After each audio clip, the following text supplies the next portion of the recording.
నమస్తే VTV political ఛానల్కు స్వాగతం. రాష్ట్రంలో వీధి కుక్కలు హడలెత్తిస్తున్నాయి.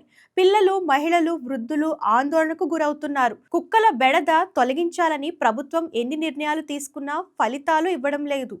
తాజాగా యూసఫ్గూడలో 2 ఏళ్ల బాలుడిపై వీధి కుక్క దాడికి యత్నించింది.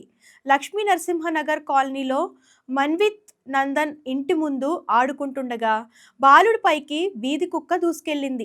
చిన్నారిని కరిచే ప్రయత్నం చేసింది. అక్కడే ఉన్న బాలుడి తాత అప్రమత్తమై కర్రతో కొట్టడంతో వీధి కుక్క అక్కడి నుంచి వెళ్లిపోయింది.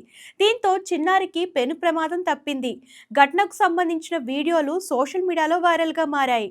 కాగా ఇటీవలే వీధి కుక్కల సంరక్షణపై తెలంగాణ ప్రభుత్వానికి హైకోర్టు కీలక ఆదేశం జారీ చేసింది.